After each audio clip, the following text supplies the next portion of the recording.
Chapter 15, New Nightmares. It was a more difficult tale to tell than he had expected it to be. Though some of the details were clear in his head, Rictus's first appearance, the sinking of the Ark, his and Wendell's escape, there was much else he could not properly remember. It was as though the mist he'd strode through had seeped into his head, and had there drawn a veil over the house and much of what it contained. "I remember speaking to you on the phone 2 or 3 times, he said. "You didn't speak to us, honey," his mom replied. "Then that was just another trick," Harvey said. "I should have known." "But who was playing all those tricks?" his father demanded. "If this house exists, I say if, then whoever owns it kidnapped you and somehow kept you from growing up. Maybe he froze you." "No," said Harvey. "It was warm there. Except when the snow came down, of course." "There has to be some sane explanation." "There is," said Harvey. "It was magic." His father shook his head. "That's a child's answer," he said. "And I'm not a child anymore." "And I know what I know," said Harvey firmly. "It isn't very much, honey," his mom said. "I wish I could remember more." She put a comforting arm around his shoulder. "Never mind," she said. "We'll talk about it when you've had a rest." "Could you find this house again?" his father asked him. "Yes," Harvey replied, though his skin ran with chills at the thought of going back. "I think so." "Then that's what we'll do." "I don't want him going back to that place," his mother said. "We have to know it exists before we report it to the police. You understand that, don't you, son?" Harvey nodded. "It sounds like something I made up, I know, but it's not. I swear it's not." "Come on, sweetie," his mother said. "I'm afraid your room's changed a bit, but it's still comfortable. I kept it just as you left it for years and years, hoping you'd find your way home. Then I realized if you ever did come back, you'd be a grown-up, and you wouldn't want it decorated with rocket ships and parrots, so we had the decorators in. It's completely different now." "I don't mind," Harvey said. "It's home, and that's all I care about." In the early afternoon, as he slept in his old room, it rained. A hard March rain that beat against the window and slapped on the sill. The sound woke him. He sat up in his bed with the hairs at his nape pricking, and he knew he'd been dreaming of Lulu. Poor, lost Lulu, dragging her misshapen body through the bushes, her flipper hand clutching the Ark animals she'd dredged up from the mud. The thought of her unhappiness was unbearable. How could he ever hope to live in a world to which he'd returned, knowing that she remained Hood's prisoner? "I'll find you," he murmured to himself. "I will, I swear." Then he lay back on the cold pillow and listened to the sound of rain until sleep crept over him. Exhausted by his travels and traumas, he didn't wake again until the following morning. The rain had cleared. It was time to lay plans. "I bought a map of the whole of Millsap," his father said, unfolding his purchase and spreading it over the kitchen table. "There's our house." He had already marked the place with a cross. "Now, do you remember any of the street names around Hood's place?" Harvey shook his head. "I was too busy escaping," he said. "Were there any particular buildings you saw?" "It was dark and rainy." "So we just have to trust to luck." "We'll find it," Harvey said, "even if it takes all week." It was easier said than done. More than 3 decades had passed since he'd first made his way through the town with Rictus, and countless things had changed. There were new plazas and new slums, new cars on the streets, and new aircraft overhead. So many distractions, all keeping Harvey from the trail.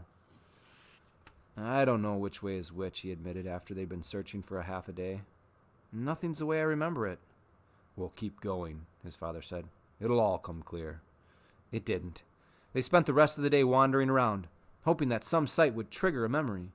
But it was a frustrating business. Every now and then, in some square or street, Harvey would say, "Maybe this is it," and they'd head off in one direction or another, only to find that the trail grew cold a few blocks on.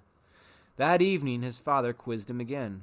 "If you could only remember what the house looked like," he said, "I could describe it to people." "It was big, I remember that, and old. I'm sure it was very old." "Could you draw it?" "I could try." He did just that, and though he wasn't much of an artist, his hand seemed to remember more than his brain had, because after a half hour he had drawn the house in considerable detail. His father was pleased. "We'll take this with us tomorrow," he said. "Maybe somebody will recognize it." But the second day was just as frustrating as the first. Nobody knew the house that Harvey had drawn, nor anything remotely like it. By the end of the afternoon, Harvey's father was getting short-tempered. "It's useless," he said. "I must have asked 500 people, and not one of them, not one, even vaguely recognized the place." "It's not surprising," said Harvey. "I don't think anyone who saw the house, besides me and Wendell, ever escaped before. We should just repeat all this to the police." "We should just repeat all this to the police," his mother said, "and let them deal with it." "And what do we tell them?" his father said, raising his voice. "That we think there's a house out there that hides in a mist and steals children with magic? It's ridiculous!" Calm down, Harvey's mother said. "We'll talk about this after we've eaten." They trudged home, ate, and discussed the whole problem again, but without finding any solutions. Mr. Hood had laid his traps carefully over the years, protecting himself from the laws of the real world.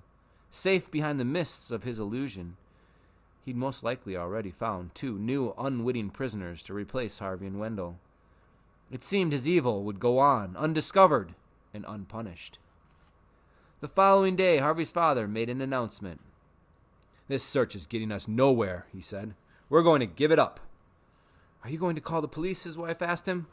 "Yes, and they'll want Harvey to tell them everything he knows. It's going to be difficult, son." "They won't believe me," Harvey said.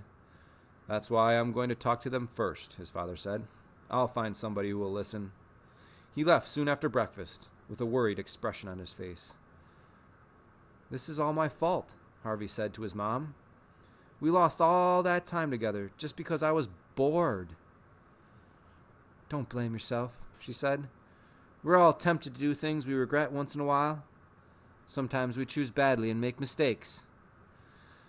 "I just wish I knew how to unmake it," Harvey replied. His mother went out shopping in the middle of the morning and had left Harvey haunted by the thought. Was there some way to undo the damage that had been done? To take back the stolen years and live them here, with the people who loved him, and whom he loved dearly in return? He was sitting at his bedroom window, trying to puzzle the problem out, when he saw a forlorn figure at the street corner.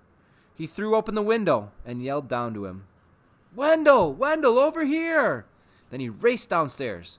By the time he opened the door, his friend was on the step, his face red and wet with tears and sweat. "What happened?" he said. "Everything's changed." His words were punctuated by hiccups. "My dad divorced my mom, and my mom's so old, Harvey, and fat as a house." He wiped his running nose with the back of his hand and sniffed hard. "It wasn't supposed to be this way," he said. "Well, was it?" Harvey did his best to explain how the house had deceived them. But Wendell was in no mood for theory. He just wanted the nightmare to be over. "I want it the way things were," he wailed. "My dad's going to the police," Harvey said. "He's going to tell them everything." "That won't do any good," Wendell said despairingly. "They'll never find the house." "You're right," Harvey said. "I went to look for it with my mom and dad, but it was no use. It's hiding." "Well, it's bound to hide from them, stupid," Wendell said. "It doesn't want grown-ups." "You're right," said Harvey. "It wants children. And I bet it wants you and me more than ever."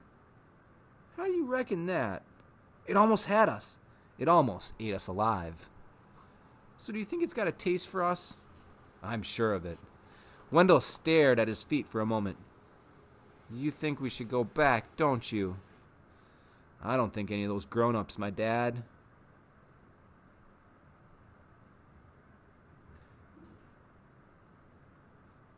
"I don't think any of those grown-ups, my dad, your mom, the police, are ever going to find the house. If we want all those years back, we have to get them for ourselves." "I don't much like the idea," Wendell confessed. "Neither do I," he said, thinking as he spoke that he'd have to leave a note for his mom and dad so that they wouldn't think his return had been a dream. "We have to go," he said. "We don't have any choice." "So when do we start?" "Now," said Harvey grimly. "We've lost too much time already."